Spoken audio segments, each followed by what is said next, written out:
જીવનમાં જ્યારે એક એવો વળાંક આવતો હોય છે અને ખાસ કરીને યુવાની તેની પરાકાષ્ઠાએ હોય. આ ઇનોવેશનના ફાઉન્ડર અને કો ફાઉન્ડર બંને યુવાન છે અને તેમણે એક વાત કરી. હું એક વાતનું ખંડન કરીશ. અત્યારે મજાકમાં આપણે સૌ બોલતા હોઈએ છીએ કે હર એક કમીના દોસ્ત હોતા હૈ, પરંતુ એવું નથી.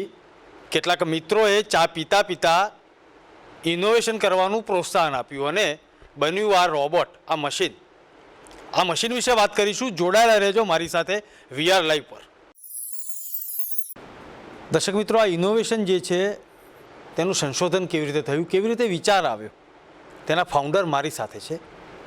વાત કરીશું તેમની સાથે કે આ વિચાર કેવી રીતે આવ્યો, ક્યાંથી શરૂઆત થઈ અને ત્યાર પછી કઈ કઈ જગ્યાએથી પ્રોત્સાહન મળ્યું. અત્યારે હાલ આ મશીન એટલા માટે ખૂબ જરૂરી છે. દરેક જગ્યાએ વધારે માલ સામાન તમારી પાસે છે એ એક જગ્યાએથી બીજી જગ્યાએ લઈ જવો છે. હું એક સામાન્ય દાખલો આપીશ. રેલવે સ્ટેશન ઉપર ત્યાં આગળ આપણે હેવી મટીરિયલ્સને લિફ્ટિંગ કરતા જોયેલા છે. બીજો દાખલો આપીશ કન્સ્ટ્રક્શન સાઇટ. ઈંટ હોય, ગ્રીટ હોય, કપચી હોય, ટાઇલ્સ હોય કે બીજા કોઈ અન્ય મટીરિયલ્સ હોય, તેને પણ એક જગ્યાએથી બીજી જગ્યાએ, એટલે કે એક ફ્લોર ઉપરથી બીજા ફ્લોર ઉપર સરળતાથી લઈ જવાય. ખૂબ સરસ ઇનોવેશન છે. જોડાયેલા રહેજો મારી સાથે વીઆર લાઈવ પર. ગુજરાતના આ યુવાનોએ એક ક્રાંતિકારી લિફ્ટિંગ સોલ્યુશન આપ્યું છે, જે ભારે સામગ્રીના પરિવહનને સરળ બનાવવા માટે છે. કોઈ પણ ભારે વજન વિના પ્રયાસો દાદર ઉપર ચઢવું. આ ઇનોવેટિવ મોડલ્સ અત્યંત ચોકસાઈ સાથે એન્જિનિયરિંગ ટેકનોલોજીની કમાલ છે, જે સુનિશ્ચિત કરે છે કે ભારે વજન ઉપાડવાનું હવે વધુ સરળ બન્યું છે. જ્યારે દાદર પરથી એક સ્થાનેથી બીજા સ્થાને ભારે વજન લઈ જવાની જરૂર પડે, ત્યારે આ મશીન તમારા ભરોસાપાત્ર સાથીની જેમ જ ખૂબ કામ લાગે છે. તમે જ્યાં પણ જાઓ ત્યાં તમને સામાન લિફ્ટિંગની મદદ કરવામાં તે શ્રેષ્ઠ વિકલ્પ તરીકે કામ કરે છે. વિવિધ પ્રકારના માલ સામાનને હેન્ડલ કરવામાં તેની વૈવિધ્યતા પૂરી પાડે છે. મારું નામ છે નિકી ઠકરાર. હું હેવીટી ઓટોમેશન પ્રાઇવેટ લિમિટેડ કંપનીનો ફાઉન્ડર છું. અને તમે બહુ સરસ સવાલ પૂછ્યો કે કઈ રીતે વિચાર આવ્યો આ ઇનોવેશનનો. કારણ કે આ એવી વસ્તુ નથી કે રોડ પર ચાલતા તમને વિચાર આવી જાય, પણ આનો વિચાર આવ્યો કારણ કે આ પ્રોબ્લેમ અમે અનુભવ્યો છે. હું પોતે અમદાવાદનો નથી, હું જુનાગઢથી અમદાવાદ કોલેજ માટે આવ્યો 2015માં. અને બધા જ સ્ટુડન્ટ્સની જેમ અમે બી પીજીમાં રહેતા હતા. એટલે દર 6-8 મહિને 11 મહિને તો મોડું પીજી બદલવાનું આવે છે. એટલે હવે બધા, અને પીજી એવા હતા કે કોઈ બંગલોના 3rd ફ્લોર ઉપર રહેતા હોય, આ છે તે છે, એટલે ત્યાં લિફ્ટ કે કશું ના હોય. એટલે ભાઈબંધ દોસ્તારોને બોલાવવાનું રહે કે ભાઈ તમે આવો, સામાન મારો આ જગ્યાએથી ઉતારવામાં મદદ કરો અને બીજી જગ્યાએ જ્યાં જાય ત્યાં ચડાવવામાં મદદ કરો. એટલે એવી જ રીતના આવું 2-3 વખત અમે કર્યું. અને અમારા કોલેજના 3rd યરમાં અમને એ રીતે વિચાર આવ્યો કે ભાઈ એટલે આ શિફ્ટિંગ મારું કરવાનું હતું. અને રાતે અમે બધું પતાવીને 1:30-2 વાગ્યો હશે, બધા ભાઈબંધો બેઠા હતા કે ભાઈ તું તો મિકેનિકલ એન્જિનિયર છે, તું સાલા બનાવને આવું કંઈક મશીન કે ભાઈ અમારા મજૂરી ના કરવી પડે. અને એ રાતે તો મસ્તીમાં કાઢી નાખ્યું, પણ 1.5 મહિના પછી એ વિચાર મારા મગજમાં રહી ગયો કે કેમ ના બનાવી શકીએ આપણે. બીજા ફ્રેન્ડ સાથે સિરિયસલી વાત કરી કે આવું કંઈક બનાવી શકીએ છીએ, આમ છે તેમ છે. પછી એક જે મારા પાર્ટનરે જેમ વાત કરી એમ અમારે એક બીજો ફ્રેન્ડ હતો જેમના ફાધર એસીનો બિઝનેસ છે. એટલે એમણે વધારે પ્રોત્સાહન આપ્યું કે ભાઈ વાત તો તમારી સાચી છે, અમારા મજૂરો બી બધું મેન્યુઅલી જ ઉપર લઈ જવું પડે છે, કાં તો ઓલી ઓવરહેડ ક્રેન બનાવવી પડે કે જે ડાયરેક્ટ ટેરેસ ઉપર ઉતારે, અને જે બહુ મોંઘું વસ્તુ પડે. અને પછી અમારા પ્રોફેસર્સ સાથે કોલેજમાં વાત કરી અમદાવાદ યુનિવર્સિટીની અંદર સ્કૂલ ઓફ એન્જિનિયરિંગના મિકેનિકલ એન્જિનિયરિંગ ડિપાર્ટમેન્ટ સાથે કે આવો કંઈક અમારો આઈડિયા છે તો શું કરવું જોઈએ, કેમ કરવું જોઈએ. અને પ્રોફેસર્સની મદદથી અમે આ વસ્તુનો આઈડિયાનું ડિઝાઇન પ્રપોઝલ બનાવ્યું. અને ડિઝાઇન પ્રપોઝલ બનાવ્યા પછી અમે અમારા કોલેજના ડીન પાસે ગયા તો એમને બી આઈડિયા બહુ ગમ્યો. અને પહેલું ઇનિશિયલ ફંડિંગ ઓલમોસ્ટ 1.4 લાખનું અમને કોલેજે પોતાએ આપ્યું પ્રોજેક્ટ ફંડમાંથી, જેના પર અમે કોલેજમાં આ પ્રોજેક્ટ બનાવ્યો. અને કોલેજવાળું જે ઇટરેશન હતું એ તો કદાચ તમને અત્યારે જોવા નહીં મળે, પણ એ 50 કિલો વજન લઈ ને દાદરા ચડતું હતું અને આમ થોડું ફરી શકાય એ ટાઈપનું હતું. અને એ કોલેજ બનાવ્યું, બધા ખુશ થયા, અમને થોડું પ્રોત્સાહન બી મળ્યું. અને કોલેજ 4th યર પત્તા પછી પ્લેસમેન્ટ ને બધાના ચક્કરમાં આ બધી વસ્તુ સાઈડમાં રહી ગઈ. હું કુનાલ વ્યાસ, અમદાવાદ યુનિવર્સિટીથી. હેવીટી ઓટોમેશન અમારું સ્ટાર્ટઅપ. આ ઇનોવેશનની જેમ વાત કરી જીગરભાઈએ એ રીતે આની અંદર અમે એક ઓટોમેટિક સ્ટેર ક્લાઇમ્બર મશીન બનાવ્યું છે, જે મોટો કે ભારી સામાન હોય એ સીડી પર લઈ જવા, ઉતારતા ચડાવતા જે તકલીફ પડતી હોય છે, જે મજૂરો હોય છે કે કોઈ પણ વ્યક્તિ હોય છે, એના માટે અમે એક સેમી ઓટોમેટિક મશીન બનાવ્યું છે, જે મશીન આ માણસનું કામ કરી શકે એવું. તો આની અંદર મારા ઇનોવેશનમાં મારો રોલ એવો હતો કે આની ડિઝાઇન છે જે એ મેં બનાવી છે અને મારા પાર્ટનર સાથે મળીને આ ડિઝાઇન મેં બનાવી છે. મિકેનિકલ એન્જિનિયરિંગનું અમારું બેકગ્રાઉન્ડ છે, તો મિકેનિકલ એન્જિનિયરિંગ આ પ્રોડક્ટની અંદર જે પણ છે, જે જનરલી આપણે બહારથી વસ્તુઓ લેતા હોઈએ છીએ, એની જગ્યાએ અમે જાતે એ બધું બનાવી અને જાતે અમારા પોતાના હાથેથી એ વસ્તુ અહીંયા ઇનહાઉસ મેન્યુફેક્ચર કરી છે. આ મારો રોલ છે આખા ઇનોવેશનની અંદર. પછી એનાથી આગળ વાત કરું તો ઇનોવેશન કંઈ બી થાય તો એનું પેટન્ટ થાય, એનું પ્રોટેક્શન માટે પેટન્ટ થતું હોય છે. તો એ પેટન્ટ પણ મેં અને મારા પાર્ટનરે જોડે મળી અને અમે બનાવ્યું છે અને એને પ્રોસેસ કરી છે બધી. તો જેમ ગુજરાત સ્ટાર્ટઅપની વાત કરી અને પછી અમદાવાદ યુનિવર્સિટીની વાત કરી, તો એની પહેલાંથી જ એની આગળનો એક તમને સ્ટેપ હું તમને જણાવું કે અમદાવાદ યુનિવર્સિટી છે એની અંદર એવો એક પ્રોગ્રામ, એવો એક કોર્સ જ આવે છે, તમે કોર્સ કહી શકો તો એવો કોર્સ જ આવે છે કે 6 મહિનાનો કોર્સ હોય. એની અંદર તમે લોકો જે બેઝિકલી જે સ્ટુડન્ટ્સ હોય એ સ્ટુડન્ટ્સને નવું બિઝનેસ કઈ રીતે ચાલુ કરવું, નવું બિઝનેસ સાચવવું કઈ રીતે, નવું બિઝનેસને ગ્રો કઈ રીતે કરવું, એનો 6 મહિનાનો આખો એક કોર્સ થાય, જેની અંદર આ બધી જ વસ્તુ અમને શીખવાડવામાં આવી હતી. અને મેં અને મારા પાર્ટનરે એ કોર્સ લીધેલો હતો અમારા ફાઇનલ યર પ્રોજેક્ટની અંદર, અને એમાં અમે બિઝનેસ કઈ રીતે ખોલવો એ શીખ્યા અને એની અંતર્ગત પછી આ બધું અમે ડેવલપમેન્ટ કરતાં શીખ્યા. આગળ વાત કરું ગુજરાત સ્ટાર્ટઅપની, તો ગુજરાત સ્ટાર્ટઅપ ઇકોસિસ્ટમ બહુ જ નવું છે અને ગ્રો થઈ રહ્યું છે, જેમાં ગુજરાત ગવર્મેન્ટનો બહુ જ સરસ હાથ છે અને બહુ જ સરસ એ લોકો સપોર્ટ આપી રહ્યા છે. જે પણ ઇન્ક્યુબેશન સેન્ટર્સ છે જે ગુજરાત ગવર્મેન્ટ જેમને સપોર્ટ કરે છે, એ લોકોનું ફાઇનાન્શિયલી અને ફેસિલિટી અને રિસોર્સિસ વાઇઝ બહુ જ સરસ એ લોકો સપોર્ટ આપે છે નવા સ્ટાર્ટઅપ્સને, જે લોકોમાં ઇનોવેશન અથવા તો પ્રોમિસ દેખાય છે. અને અમદાવાદ યુનિવર્સિટીની વાત કરું તો જેમ તમે જોઈ રહ્યા છો, આ ફેસિલિટી બધી જ અમદાવાદ યુનિવર્સિટીની છે અને એની જ અંડર અમે 3 થી 4 વર્ષથી આ બધું ડેવલપમેન્ટ કર્યું છે. તો અમદાવાદ યુનિવર્સિટીનો પણ બહુ જ મોટો હાથ રહ્યો છે આ બધા પ્રોગ્રેસમાં. ઘરગથ્થુ સામાનથી લઈને ઔદ્યોગિક સાધનો, ફર્નિચરથી લઈને 500 કિલો સુધીના ભારે વજન સુધી તમે સામાન લોડ અને અનલોડ કરવાના પડકારોનો સામનો કરી શકો છો. આ અદ્યતન ટેકનોલોજી લિફ્ટિંગ સોલ્યુશનની સગવડ અને વિશ્વસનીયતાનો અનુભવ પણ કરાવે છે. આવો જાણીએ આ લિફ્ટિંગ ટેકનોલોજી અને રોબોટ કહી શકાય તેવા મશીન વિશે. હું એક સ્ટાર્ટઅપમાં જ મેં જોઈન કર્યું as a CTO, chief technology officer. જ્યાં મારો રોલ આવું જ હતું કે નવું R&D ઇનોવેશન કરવાનું. એ બાયોમેડિકલ ડિવાઇસનો પ્રોજેક્ટ હતો.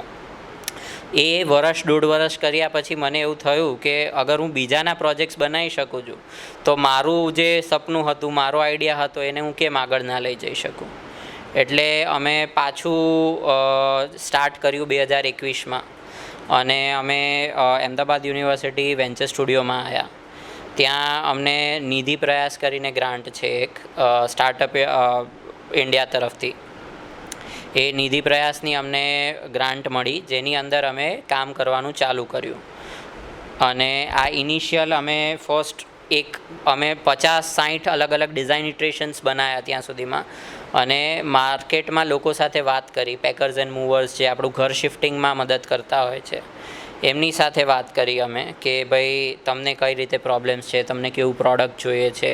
કન્સ્ટ્રક્શનમાં લોકો સાથે વાત કરી કે તમને કઈ રીતના પ્રોબ્લેમ્સ છે. અમે પેઇન પોઈન્ટ લોકોનો જાણ્યો કે દાદરા ઉપર ચડવાનું આવે ત્યારે તકલીફ છે, નીચે તો રેકડી છે, મજૂરો છે, ટ્રોલી બનાવી લીધી, કાંઈ પાટિયું નાખીને વ્હીલ લગાવી દીધું, ચાલી જાય છે, પણ દાદરા ઉપર તો મેન્યુઅલી ખભે જ ઉપાડવું પડે છે. અને પછી એ પ્રોબ્લેમનું રિસર્ચ કર્યા પછી અમે પાછા ડિઝાઇન બોર્ડ પર આવ્યા. એ ઇનપુટ્સ લઈ અને અમે ડિઝાઇન કરવાનું સ્ટાર્ટ કર્યું. અલગ અલગ ડિઝાઇન ઇટરેશન્સ કર્યા અને એમાંથી 4 ડિઝાઇન મેન્યુફેક્ચર કર્યા. અને આ જે તમે મશીન અત્યારે મારી પાછળ જોઈ રહ્યા છો એ અત્યારે અમારું ફાઇનલ વર્ઝન છે. જે કોલેજવાળું મશીન 50 કિલો ઉપાડતું હતું ને માંડ સ્ટેર્સ ચડતું હતું, ત્યાંથી આજે આ મશીન ઓન ગ્રાઉન્ડ 900 કિલો 800થી 900 કિલો લઈ અને ઓન ગ્રાઉન્ડ કલાક માટે ફરી શકે છે. કોઈ બી પ્લેન છે, ગ્રેનાઇટ છે, કોન્ક્રીટ છે, પથરાનો ફ્લોર છે, ઇવન ટુ સમ એક્સટેન્ટ અગર સૂકું ઘાસ છે, જમીન છે તો માટી પર બી ચાલી શકે છે. ભીની માટીમાં અમે રેકમેન્ડ નથી કરતા, પણ બાકી માટીમાં બી ચાલી શકે છે. બીજી એક આ વસ્તુની ખાસિયત એ છે કે આમાં 5 વર્ષનું છોકરું બી આ મશીન લઈને દાદરા ચડી શકશે. કારણ કે જે વજન ઉપાડવાનું છે, વજન મૂકી તો ચલો દેશું તમે મશીન ઉપર, પણ પછી એને બેલેન્સ કરવું પડે દાદરા ઉપર લઈ ગયા પછી. તો એ ઓટોમેટિક જે વેઇટ બેલેન્સિંગની સિસ્ટમ છે એ અમે અલગથી બનાવી કે કોઈ ફિમેલ એમ્પ્લોયી છે કે નાનું 5 વર્ષનું છોકરું છે એ બી જેમ ગાડી ચલાવતું હોય રિમોટ કંટ્રોલ એવી રીતના આપણા મશીનને ચલાવી શકે. બાકી બધું જ મશીન ઓટોમેટિકલી કરી લે. એટલે દાદરા ઉપર જ્યારે તમે ચડો છો તો વજન બેલેન્સ કરવાનું આવે એમાં બી તમારે કશું મહેનત નથી કરવાની. તમે મશીનને હાથ અડાડવાની બી જરૂર નથી. મશીન એમને દાદરા ચડશે, તમે ડાયરેક્શન આપશો એટલે, અને મશીન લોડ બેલેન્સ બી પોતે એમને કરશે. જેના માટે અમને આ બધું ઇનોવેશન R&Dનું કામ ઓલમોસ્ટ 1.5 વર્ષ ઉપરથી સાયકલ ચાલે છે. એમાં અમને અમદાવાદ યુનિવર્સિટી તરફથી ખૂબ જ સારો સપોર્ટ મળી રહ્યો છે. એમનું ઇન્ક્યુબેશન સેન્ટર છે વેન્ચર સ્ટુડિયો કરીને, જેમણે અમને નિધિ પ્રયાસની ગ્રાન્ટ તો આપી જ, ફંડિંગ તો આપ્યું જ, પણ એની સાથે આ ફેસિલિટી જે તમે જોઈ રહ્યા છો એ અમને આપી, જેનાથી અમારું 80 to 90% કામ બધું અહીંયા એક જ ફેસિલિટીની અંદર કોલેજની વર્કશોપમાં થઈ જાય છે કે અમારે કશું જ કરવા બહાર ના જવું પડે. કારણ કે R&D કરતા હોય ત્યારે દર નાની વસ્તુમાં તમે કંઈક ડિઝાઇન કર્યું, તમને રાતે ડિઝાઇન કર્યું, સવારે એમ બનાવ્યો તમે પાર્ટ અને બપોરે ટેસ્ટ કર્યું, ચાલ્યું તો ચાલ્યું, ન ચાલ્યું તો શું પ્રોબ્લેમ આવ્યો, એ રીતનું તમે ફાસ્ટ કામ કરી શકો. તો અગર ફેસિલિટી તમારી પાસે બધી છે. ત્યારે અગર હું બહાર બનાવડાવવા જાઉં છું તો હું ડિઝાઇન રાતે મોકલીશ, 2 દિવસે માણસ મને કોટેશન આપશે કે તમારું પાર્ટ આટલા ચાર્જીસ થશે, આટલો ટાઈમ થશે, ને અઠવાડિયા 10 દિવસે પાર્ટ બનીને મારા હાથમાં આવશે. પછી મને ખબર પડશે કે મારે બનાવવું જોઈએ, આ ચાલ્યું ના ચાલ્યું હું ટેસ્ટિંગ કરીશ, તો પાછી ડિઝાઇન ઇટરેશન થશે. એટલે આખી સાયકલ જે બહાર મને 15 દિવસે એક પાર્ટ બનીને મળતો હતો એ આ ફેસિલિટી યુઝ કરવાથી મારું 24 કલાકમાં મને રિઝલ્ટ મળી જાય. અને એ રીતે આ ફેસિલિટી પ્રોવાઈડ કરી અને આ લોકોનો બહુ ખૂબ સરસ સપોર્ટ મળ્યો છે. આ જર્ની ચાલુ થઈ હતી મારા કોલેજના 3જા વર્ષમાં, જ્યારે મને ખબર પડી કે મારા એલ્યુમિનાઈએ અમારી જ કોલેજમાં પોતે એક આવો સ્ટાર્ટઅપ ચાલુ કર્યો છે. તો મારું ઇલેક્ટ્રોનિક્સનું બેકગ્રાઉન્ડ એ ટાઈમ સારું હતું, તો એ લોકોએ મને પૂછ્યું હતું આના ઉપર કામ કરવા માટે, અને મેં સોચ્યું કે આ તો બહુ સારી ઓપોર્ચ્યુનિટી છે તો મને લેવી જ જોઈએ. તો એટલે ત્યારે આ જર્ની મારી હેવીટી ઓટોમેશન સાથે ચાલુ થઈ હતી. આ જે છે રોબોટ, એના અંદર આ બધું ઇલેક્ટ્રોનિક્સનું ડિઝાઇન અને સિલેક્શન એ મારું છે, અને પ્રોગ્રામિંગમાં એ ઘણો મારો હાથ છે. સો આમાં તમે જોઈ શકશો આ જે બેટરી છે, પછી આ મોટર ડ્રાઈવર્સ છે, આ કંટ્રોલર છે, એ બધું અમે બહુ સ્પેસિફિકલી જે અમને લોડ કેરી કરવાનું હતું એના હિસાબથી ડિઝાઇન કર્યું છે. મોટર ડ્રાઈવરના સિલેક્શન એ બધું ઇમ્પોર્ટ મલેશિયા એ બધી જગ્યાથી કર્યા છે, અને પછી ઘણું બધું અમે અમારા હિન્દુસ્તાનથી જ લીધું છે. જેમ કે આ બેટરી પેક થઈ ગયું અને આ ડ્રાઈવર્સ થઈ ગયા, ડ્રાઈવરના કંટ્રોલર્સ, એ બધા અમે લોકો ઇન્ડિયાથી જ લીધું છે. આ મશીનના સંશોધક કહી રહ્યા છે કે અમે દાદર પર ભારે સામગ્રીને ખસેડવાની પ્રક્રિયાને વધુ સરળ બનાવવાનો પ્રયત્ન કર્યો છે. અમારી કુશળતા સાથે એન્જિનિયરિંગનો અભ્યાસ અને આધુનિક ટેકનોલોજીના સમન્વય સાથે નવા બેન્ચમાર્ક સેટ કરવાનું લક્ષ્ય રાખીએ છીએ. અમારું અંતિમ ધ્યેય આ ટેકનોલોજીમાં અગ્રણી બનવાનું છે. વર્ટિકલ એટલે કે ઊંચાઈમાં વધુ સ્માર્ટ અને વધુ અસરકારક પદ્ધતિઓ અપનાવવાનું છે અમારું લક્ષ્ય. અમારું અંતિમ વિઝન સીડી પર ભારે સામગ્રીને ઉપાડવા અને ખસેડવાના પડકારોને દૂર કરવામાં સરળતા રહે તે છે. હેવીટી ઓટોમેશન અત્યાધુનિક લિફ્ટિંગ સોલ્યુશન ઓફર કરે છે જે હેવી લિફ્ટિંગમાં ક્રાંતિ આવે તેના માટે સતત પ્રયત્નશીલ છે. આ ડિઝાઇનની વાત તો જો કરું તો સ્ટાર્ટ ત્યાંથી થઈ હતી કે બહુ પહેલાં કોલેજમાં જ્યારે ગ્રુપ આ રીતે બેઠવું હોય, ચા પીતું હોય, અને ત્યારે વાત થઈ કે એક ફ્રેન્ડ છે જેના પપ્પા એસીનું કામ કરે છે, તો હવે એસીના મજૂરો એ ધાબા પર એસી લઈ જાય તો ખભે ઉચકીને લઈ જાય, તો એ એમને ત્યાં તકલીફ દેખાઈ અને ત્યાંથી આઈડિયા આવ્યો કે બહુ પસીનો પાડે છે આ લોકો અને બહુ મહેનતનું કામ છે, તો આનો કંઈક સરસ રસ્તો હશે ને, તો એમાંથી આઈડિયા આવ્યો. અને પછી ત્યાંથી આમ મસ્તીમાં બનાવ્યું કે ચલો આવું બનાવીએ, તો કંઈક બનાવ્યું, પેપર પર બનાવ્યું, પછી ધીરે ધીરે કમ્પ્યુટર પર, સોફ્ટવેર પર બનાવ્યું, પછી એમ કરતાં એમ લાગ્યું કે ના, આમાં કંઈક કરવા જેવું છે અને કંઈક આમાં કામની વસ્તુ બનશે આમાંથી, તો એ રીતે આનું સર્જન થયું બેઝિકલી. અને એ કરતાં આટલો ટાઈમ જે છૂટ્યો એમાં અમે નહીં હોય તો 40થી 50 વખત અલગ અલગ ડિઝાઇન બનાવી અને ચેન્જ કરી, અપગ્રેડ કરી, પ્લસ માઇનસ એવું બધું કરીને 40થી 50 અલગ ડિઝાઇન કરી, એટલે બહુ મહેનત કરી છે આની પાછળ, અલગ ડિઝાઇનો છે. છેલ્લે આના પર અમે ડિસાઇડ કર્યું એમ. કેટલા કિલોનું વજન લઈ જાય છે? તો આ મશીન છે એ 500 કિલો છે, એ સીડી પર લઈ જઈ શકે છે, અને જમીન ઉપર જો ખાલી તમે ચલાવવું હોય તો 800 kg સુધી લઈ જઈ શકે છે. આ જે ડિઝાઇન બનાવી એમને આપણે વાત કરી કે 40થી વધુ વખત ટ્રાય એરર થઈ. આ ડિઝાઇન બનાવીને ક્યાંક તો કોઈકની પ્રેઝન્ટેશન બતાવી છે કે અમારે આવો વિચાર આવ્યો છે, ત્યાર પછીની સફળ થઈ. ડિઝાઇન અમે બતાવી, ઘણા લોકોને બતાવી, જેમ સ્ટાર્ટઅપ ઇન્ક્યુબેટર્સ હોય, પછી જ્યાં અમે ફંડિંગ લેવા જઈએ એમને બતાવેલી છે ડિઝાઇન, પછી અમે જે એન્જિનિયરિંગ ટીમ હોય જ્યાંથી અમે લોકો બહાર કામ કરાવતા હોય, પછી વેન્ચર સ્ટુડિયોનો સ્ટાફ છે, એ બધાને ડિઝાઇન બતાવી, એ લોકોના બધાના કોઈના બિઝનેસ સાઇડ, કોઈના એન્જિનિયરિંગ સાઇડ, કોઈના માર્કેટિંગ, કોઈના લીગલ સાઇડ ફીડબેક રહે, અને એના પછી બેઝિકલી તમે કંઈક નવું બનાવો અને એના પર જે તમને કમેન્ટ્સ મળે, જે ફીડબેક મળે, એ સમય થોડો આમ તમને એવું લાગે તમે સ્ટ્રેસમાં આવી જાઓ, પણ ત્યારે તમે એક્શન લઈ લો અને એના પર મહેનત કરી નાખો ને, તો તમારું જે કંઈ કામ છે એ આગળ વધી જાય. તો એ થોડો અઘરો સમય રહે જ્યારે બહુ ખરાબ ફીડબેક આવે, પણ એમાં તમે ઇમ્પ્રૂવમેન્ટ કરો તો ત્યાંથી તમે આગળ વધીને તમારું જ ડેવલપમેન્ટ થઈ જાય એમ. આ પ્રેઝન્ટેશન અમે શરૂઆતમાં જેમ મેં વાત કરી આગળ કે પહેલાં અમે વેન્ચર સ્ટુડિયોમાં આવ્યા હતા, એટલે વેન્ચર સ્ટુડિયોમાંથી અમને નિધિ પ્રયાસની એક ગ્રાન્ટ મળી. વેન્ચર સ્ટુડિયોમાં 10 લોકોની પેનલ આવે છે જે અમારું સ્ક્રીનિંગ કરે, એ લોકોએ ફીડબેક આપ્યા કે ભાઈ એ પેનલમાં જ અમને જેમણે પેનલિસ્ટે ઘર રિસન્ટલી શિફ્ટ કર્યું હતું, એ એમનો ફ્લેટ હતો કંઈક 32મા ફ્લોર ઉપર, અને એમના 3 કે 4 આઇટમો એવી હતી જે લિફ્ટમાં આવે એમ જ નથી, એટલે 32 ફ્લોર મજૂરે ખભા ઉપર ચડાવ્યું. એટલે એ પેનલિસ્ટ અમારા પ્રોબ્લેમ સાથે બહુ સારી રીતે રિલેટ કરી શક્યા કે ના, વાત તો સાચી છે, આ પ્રોબ્લેમ છે ને આનું કોઈ સોલ્યુશન નથી, અને એમણે અમને સપોર્ટ આપ્યો અને એમણે ગો એડ આપ્યું નિધિ પ્રયાસની ગ્રાન્ટ માટે.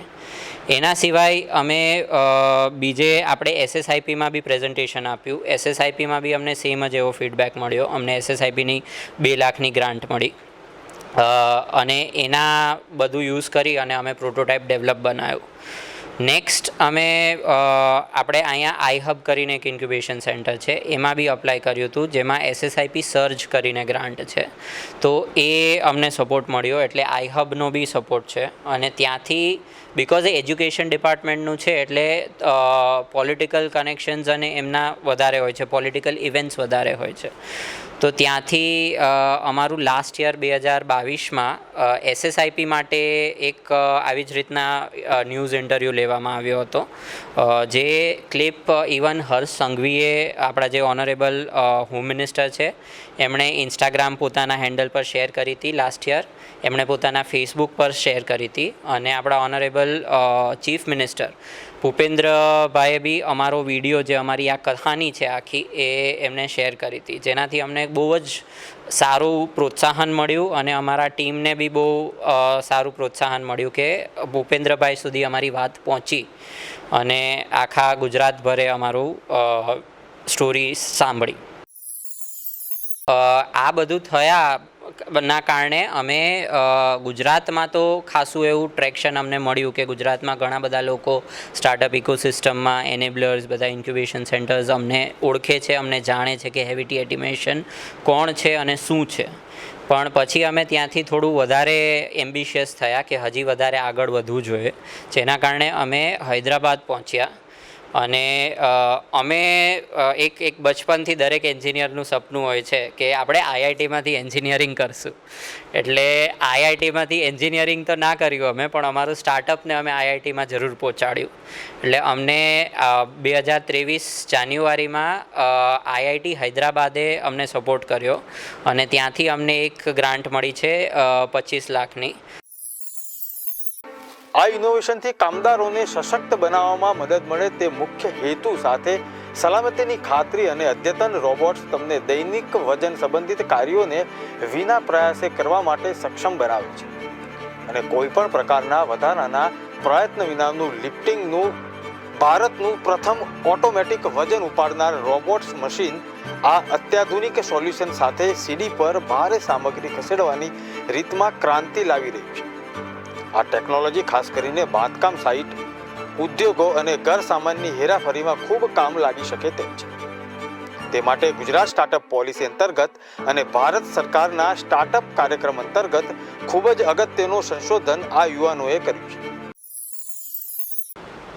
મિત્રો, આ ઇનોવેશનની વાત કરતા હોઈએ ત્યારે મિકેનિકલ પાર્ટ પણ જાણવો ખૂબ જરૂરી છે. શરૂઆત કેવી રીતે થઈ તે પણ આપણે જાણ્યું અને આ લિફ્ટિંગ મશીન રોબોટ કેવી રીતે બની રહ્યો છે ડિઝાઇન થયા પછી તે પણ આપણે જાણીશું. જોતા રહેજો VR લાઈવ. कि कैड और रियल लाइफ असेंबली में क्या फ़र्क रहता है. तो कैड तो एक मशीन जनरेटेड सॉफ्टवेयर के थ्रू एक डिज़ाइन है जो हमने बनाई है, जो हमने उसको इनपुट दिया, जिसके बेसिस पे हमको आउटपुट मिलता है. बट अब मेरे को अगर उसको रियल लाइफ में कन्वर्ट करना है तो वो अलग ही रहता है. अलग इसलिए क्योंकि पूरा मशीनिंग, हैवी मशीनिंग के ऊपर चला जाता है. जैसे मुझे इसका एक चेसिस बनाना था तो चेसिस के लिए मैंने एक शीट लिया, उसका कैड ड्राइंग के ऊपर से मैंने उसको चेसिस को एक मशीन VMC करके, वर्टिकल मिलिंग मशीन करके है, उस पर डाला मैंने. वो एक CNC एक कोड, एक G कोड और M कोड, 2 कोड होते हैं, उन कोड्स में से एक कोड पे वर्क करता है और वो कोड जो है वो मशीन जनरेट करती है जो डिज़ाइन है उस हिसाब से.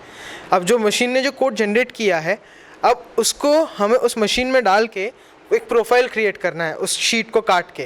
फिर हमने उसको लगाना है कि हमें कितने मशीन के टुकड़े चाहिए या कितने पार्ट चाहिए, उस हिसाब से हमको उतने टुकड़े अलग अलग बनाने हैं. अब वो टुकड़े हमने बनाए, अब हम उसको असेंबल करेंगे. हम फिर स्क्रू की जो हमने जो उसके अंदर वो होल किए हैं, अलग अलग डायमेंशन जो हमने वर्नियर कैलिपर से चेक किए हैं या स्क्रू से जो हमने डिज़ाइन के हिसाब से जो कैड में हमने असेंबली की है उसमें भी हमने स्क्रू तो डाले ही हैं. तब वो जो स्क्रू का जो मेजरमेंट है या जो भी उस हिसाब से हमने पूरा एक डिज़ाइन क्रिएट किया. फिर हमने असेंबल किया और कई बार असेंबल करते करते भी दिक्कत यहाँ आती है कि वो चीज़ अच्छे से बैठती नहीं है, क्योंकि कई बार बर रह जाता है या कुछ एक्स्ट्रा पार्ट या जो ऊपर का उबड़ खाबड़ कुछ थोड़ा बहुत रहता है. तो उसको फिर फाइल किया, साफ़ किया, फिर थोड़ा बहुत हथौड़ा ऊपर नीचे साइड से चलाया जिससे कि वो सेट हो. फिर भी अगर कई बार सेट नहीं होता तो प्रोफाइल पूरी की पूरी एक बार नहीं बनती है, जिसमें मतलब डिज़ाइन चेंज करके. तो कैड और रियल लाइफ में इतना ही फ़र्क है कि कैड अलग लेवल पे चलता है, एक सॉफ्टवेयर है, वो बना के देगा, वो एकदम प्रिसाइज होगा. बट रियल लाइफ में एकदम प्रिसाइज जाना वो मशीन के ऊपर है कि आप उसको कितने पैरामीटर्स पे, कौन से लेंथ पे, कौन सा टॉलरेंस, कौन से क्लियरेंस पे आप देते हो उसको. દર્શક મિત્રો, ગુજરાતમાં સ્ટાર્ટઅપની નોંધણીમાં છેલ્લા 2 વર્ષમાં 160% ઉછાળો આવ્યો છે અને ગુજરાત સતત અગ્રેસર રહ્યું છે. ગુજરાત સરકારે યુવા ઔદ્યોગિક સાહસિકો અને સ્ટાર્ટઅપને ટેકો આપીને સ્ટાર્ટઅપ ગુજરાત પોર્ટલ પણ શરૂ કર્યું છે. ભારત સરકાર દ્વારા શરૂ કરવામાં આવેલા આત્મનિર્ભર અભિયાનના લક્ષ્યને પહોંચી વળવા માટે સ્ટાર્ટઅપ ઇન્ડિયા અને સ્કિલઅપ ઇન્ડિયા મહત્વનો ભાગ ભજવે છે. જે અર્થે સહભાગી થતા દરેક રાજ્યોને ministry of commerce and industries દ્વારા સ્ટેટ સ્ટાર્ટઅપ રેન્કિંગ પણ જાહેર કરવામાં આવ્યું છે. બેસ્ટ સ્ટેટ સ્ટાર્ટઅપ રેન્કિંગમાં ગુજરાત સતત આગળ વધી રહ્યું છે. દર્શક મિત્રો, ગુજરાત સ્ટાર્ટઅપ કાર્યક્રમ આપને કેવો લાગ્યો? સતત સમાચારની અપડેટ માટે અમારી YouTube ચેનલ તથા વેબસાઇટ સબસ્ક્રાઇબ, લાઇક અને શેર કરી શકો છો. ફેસબુક ઉપર પણ આપ લાઇક કરી શકો છો. આ ઇનોવેશન કરવા માટે ભલે આઈડિયા ને બધું ઘણું બધું મારી મહેનત છે, પણ હું એકલો નથી આ વસ્તુમાં. કોઈ બી તમારે ઇનોવેશન કરવું હોય, કોઈ બી ઇવન નાનામાં નાનું કામ બી કરવું હોય તો તમે એકલા ચાલશો તો એક હદ સુધી જ તમે જઈ શકશો. ટીમ વગર બધું નકામું છે. એટલે સ્ટાર્ટિંગથી જ મને બહુ સારો ઇન્ક્યુબેશન્સ ફેસિલિટી અને એ બધાનો તો સપોર્ટ મળ્યો જ છે, પણ મારી ટીમ બીનો સપોર્ટ બી બહુ મને સારી રીતે મળ્યો છે. અને ગુજરાત સ્ટાર્ટઅપ ઇકોસિસ્ટમ જે છે અમદાવાદ અને બધા શહેરોમાં વિકસી રહી છે એ ખૂબ જ સરસ કામ કરી રહી છે. મારા જેવા બીજા ઘણા બધા ટાયર 2 ટાયર 3 સિટીઝના ઇનોવેટર્સ છે જેમને ફંડ્સ આપી રહ્યા છે, ઇકોસિસ્ટમમાં ઇન્ટ્રોડ્યુસ કરી રહ્યા છે, જેનાથી એમને ખૂબ જ પ્રોત્સાહન મળી રહ્યું છે આવું કામ કરવા માટેનું અને ઇનોવેશન લઈ અને ભારત દેશને આગળ વધારવાનું. કારણ કે જેમ આપણે મોદી સાહેબ કહે છે, સ્ટાર્ટઅપ જ ભારતનું ફ્યુચર છે અને એ આ ગુજરાત સ્ટાર્ટઅપ ઇકોસિસ્ટમ બહુ ખૂબ જ સારું કામ કરી રહી છે અને મને બી ખૂબ જ સપોર્ટ મળ્યો છે. એ બદલ ખૂબ ખૂબ આભાર.